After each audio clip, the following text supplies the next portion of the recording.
What's up, everybody? It's Zach, and I'm here just with a little quick movie review, telling you that I just saw, not Coco, I saw Onward over the weekend, actually, so my memory is not quite fresh of it, but what I gotta say about it, long and short of it, is that it's the most emotionally satisfying thing that I have seen made from Disney in years. And yes, more than Mandalorian, although Mandalorian gets quite high up there. And I would even say that it's more emotionally satisfying than even Avengers Endgame. I don't know. Although, then again, I haven't seen Coco, which was why I accidentally did the slip up right there. So maybe I'll have to hold back on that quote right there for how I define Onward. But in all seriousness, it feels so fresh. I mean, it's one of the rare properties from Disney that isn't a sequel or remake or prequel, and it's. I'm quite satisfied that Pixar has managed to create a new property, go a little bit more back into their roots of creating, fresh new properties with like they used to do with every single release that they did, and now they've kind of focused more on sequels aside from Coco and Onward and all the rest of those. But like I said, I'll still have to see Coco. But Onward, it was good. I really liked it.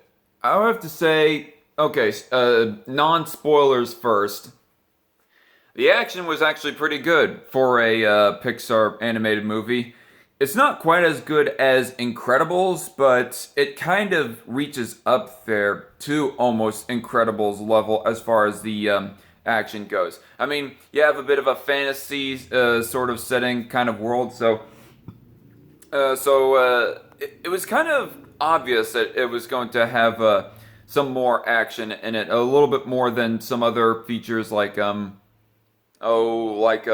Finding Nemo, for example. I mean, all of the movies had some kind of intensity or mild action to them, but not as much as Incredibles being the prime example when it comes to Pixar films. And but Onward is one of the exceptions. Inside Out would be another good one that isn't another good one from Pixar that isn't quite as action packed, but Onward is one of the more action packed ones of Pixar, and that's what I really like about it. One of the sort of car chase scenes, I guess you could say, but and that's not a big spoiler right there that I'm giving, but the car chase scene I thought was pretty good as far as battle scenes go. And there is no, I'm not gonna say that yet. The characters were pretty legitimate at the beginning of the movie and pretty much throughout all of the movie, but particularly at the beginning, it had some of that classic Pixar slapstick that makes Pixar almost kind of I don't know what word to attach to it. That makes them special in that sort of area, and it was fairly humorous. And what's some other good things to say about it? The animation is pretty top notch. It's of course that goes without saying because more modern technology, of course, it's going to be top notch, and it's one of the most expensive studios out there, that being Pixar in cooperation with Disney, of course, as well. The one thing I do have to say about the animation and designs, though, like I really like the designs, but one thing I really gotta say, what is up with all the characters? Like, aside from Elastigirl, I don't think we've had as many curvy or full-bodied characters in any given Pixar film, aside from Onward.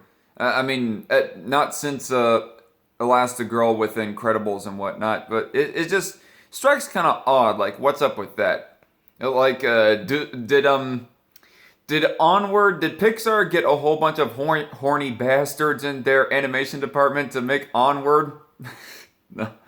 Gutter and locker room talk out of the way, though. But so onto the more spoiler property, I guess, to move on with things. So the storyline goes that you have Ian is the main character. Ian is Tom Holland's character, and not Brad Pitt. Dang it, Chris Evans. No, not Chris Evans. Chris Pratt. Dang it, I keep on mixing up names. My bad. Tom Holland plays as Ian, who is the younger brother and the main character of the entire film, and then Barley, who is played by Chris Pratt, is the secondary character, is the tag along. But he plays a very pinnacle key role in it as well. So it's not like they sidestep. They don't hardly sideline any of the side characters. Like they give some good screen time for legitimately all the characters throughout the movie, and it's quite impressive. Unlike Toy Story 4, how they sidelined most of the favorite side characters in that movie. Toy Story 4 was unneeded, but I digress. So you got Ian, who never saw his dad, and at the beginning of the film, it goes setting up his lack of confidence, not competence, but his lack of confidence because he is fairly competent. He's just not very confident. Whereas Barley is kind of the opposite. He's very confident, but not very competent. Like he's knowledgeable in classical literature and history of their world, Barley is, but he doesn't know how to strategize or plan things out in a competent fashion, which is what one of the strong suits of Ian. Even though Ian doesn't care as much as Barley does about tradition and history, even though Ian doesn't care as much as Barley in that area, he still like has a bit strong foot, like he's a step up from Barley as far as competence and strategizing goes and planning out and so forth. And it's just a fun dynamic to watch these two characters interact with each other and whatnot. But I'm getting a little bit ahead of myself. I'm a little bit all over the place. But Ian, he never saw his dad. And so at the beginning of it, he never saw his dad. And that's one of the things that he wishes to do is like sometime meet his dad. Although I guess it's sort of implied throughout the movie. Like, particularly in one line of dialogue between Ian and Barley, where Barley goes revealing his saddest story of their dad, or his saddest memory of his dad. Like, there are four memories, three of them being happy, the fourth one being not so happy. The fourth one is where that he's too afraid to see his dad on his deathbed. So therefore, Barley never got to say goodbye to his own dad. I think Ian might have still been a fetus at the time. I think, what's her name? I can't remember what the mom's name is, but I think their mom might have still been pregnant with Ian or whatever, if I'm understanding the timeline correctly. But nonetheless, Barley is the only one of the two brothers to really interact with their dad before he had died. I do not know what the complications were. It's just implied heavily that their dad died. And so, to be given this opportunity to actually see their dad, they're given a staff. By the time that both of them were to turn over 16 years old, their mom was told to give a magical staff for them. And one of the key things in order for them to activate the spell, in order to summon their dad, basically, summon their dad from the dead or something, from the afterlife or whatever, however the heck that logic exactly works. There's a whole lot of lore that almost seems interesting throughout this movie that isn't quite explained, but a lot of lore that's implied, but not really fully fleshed out. It is a whole lot of ambiguity that just leaves the mind thinking. So I guess that's another good thing about the movie, is that it doesn't explain too much as far as the lore of the Onward world goes. But nonetheless, what was I saying? And also about the designs, it also feels a whole lot like Narnia, particularly at the beginning of the movie. Another plus on the movie. But a Phoenix gem. That's what I was about to say. They need like a Phoenix gem with the staff in order to summon their dad from the afterlife. But at the beginning, when they go trying to summon their dad, as it's shown in the trailers, their dad is only summoned from the waist down. Is about it. And because they ended up breaking the Phoenix gem, trying to summon him before they could fully summon him, you know. So they go on a quest, and in the middle of that quest, they go running into a pixie biker gang or whatever, and that's where one of the fight scenes that goes starting off is they, I guess, piss off the pixies, to where that there is that car chase scene that I had mentioned a little bit earlier, and it's one of the better action scenes of Pixar, like I said earlier, and of this movie as well.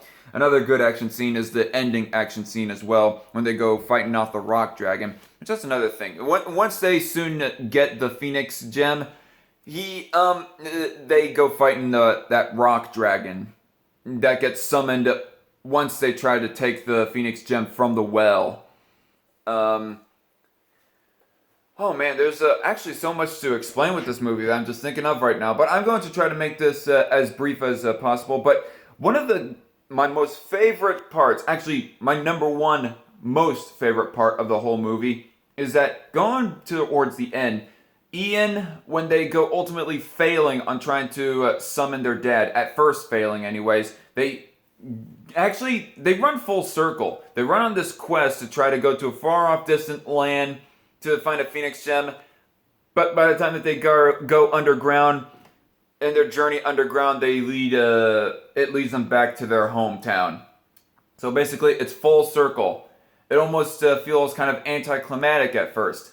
But then, lo and behold, they go showing the Phoenix gem a few minutes later. But while Barley is still trying to work on finding the Phoenix gem, and one of the things that motivates him to still look for the Phoenix gem is because he's told that he is a screw up by Ian, which is one of the moments of Ian really showing his strong suit over that of Barley, is that Ian goes saying of how much of a screw up that Barley is, and that motivates Barley going more towards the end-ish of the movie that to keep on trying to find the Phoenix gem. Ultimately he does, but while he's still trying to find it, Ian, he goes pondering on the moments that he is not going to be able to have with his dad, or at least not with the full self of his dad. He's just sitting right next with his dad's legs, basically, on the sunset. Unable to interact with him, he goes checking off all the stuff that he's unable to do with his dad.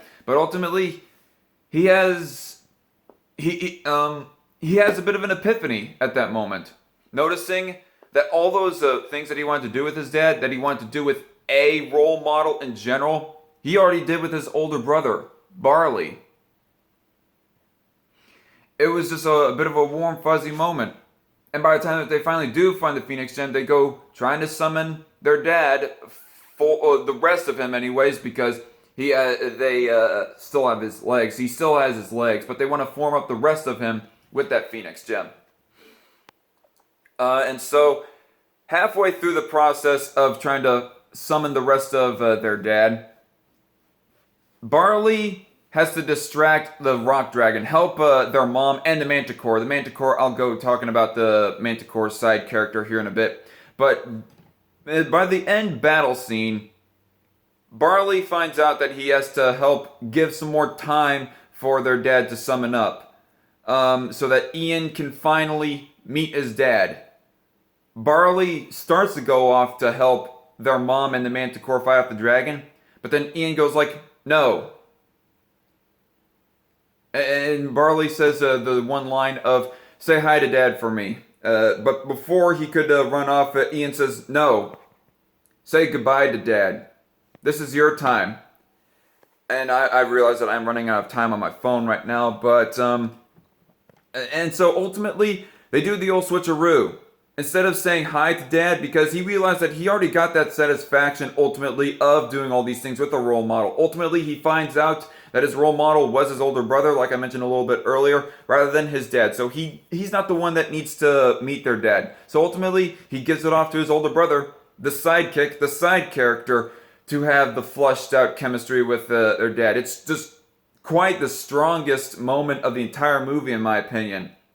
When Ian goes sacrificing his time and efforts to Barley so that Barley can ultimately have a few seconds with his dad and ultimately give a goodbye hug, to when that their dad has to fade off again, because apparently there's a time limit with the summoning someone from the dead, and that being 24 hours. They're reaching the end of the 24 hours time of when that they could summon their dad. And within that last minute of time with their dad, Barley gets to have the flush out time. And ultimately say goodbye to him. It's really one of the most heartwarming moments of all of Pixar, really. But really the best moment of Onward, in my opinion anyways. Now, to some other things, I gotta say, if a person wants to go on and say that feminism was playing a whole big part of this movie, I mean, I'm sorry to be like bringing up politics, but I can only imagine it'll be brought up because it's of our modern day world of how much feminism is infused and brought up within culture and whatnot, and just politics in general, for that matter. It did not seem that much. It didn't seem that very stupid, that much shoehorned or whatever feminism a person wants to point out. Like, it's not like the male characters were completely undignified. All of them do get dignified moments. Like Ian, he becomes stronger with magic. Barley, he ultimately gets his fleshed out moment with his dad, legitimate chemistry and character development himself to become actually a little bit more competent to ultimately be the one to find the Phoenix Gem for them to fully summon their dad. And even the sheriff by the end of the movie, he at first was sort of an in-between guy who he was almost setting up to become the bad guy, but ultimately he wasn't a bad guy. He just was jealous of the fact that if they summoned back their dad, that their dad might be the one to go dating back their mom, Ian and Barley's mom, and therefore the sheriff will have lost his opportunity to actually get to date their mom because he has the hots for her and whatnot. But going towards the end of the movie, he becomes I think he becomes a little bit more humble. I'm not for exactly certain, but one thing that is definitely about the sheriff is that ultimately, by the end of it, he figures out he no longer needs a car, and he's a centaur in this movie as well. So, and I guess centaurs and a whole lot of other magical creatures, they lost their abilities to do stuff like the pixies, for example, used to fly, lost their ability to fly because they did not practice up on that stuff. And sorry if I'm talking fast, I'm running out of time here on my camera. And so by the end of the movie, he regains his centaur-like ability to run fast, and so he does that. He has his dignified moment as well. Just all the characters, all the male characters are dignified. Whatever feminism a person wants to point out, ultimately, it does not undignify the male characters or whatever. And one thing I will say about the Manticore, I was kind of concerned that the Manticore might have ruined the whole movie. Like, there was something about her possibly being a lesbian or whatever, but I did not see that edited into the movie. Not even an implication that she was saying that she has a girlfriend or whatever. By the bar scene, I thought that she was going to end up being a too rushed of a character as far as her gaining back her former glory of being a warrior. But nonetheless, I gotta leave. So overall, good movie. I highly recommend it. And yeah, running out of time. So see y'all later. Check out the movie. God bless.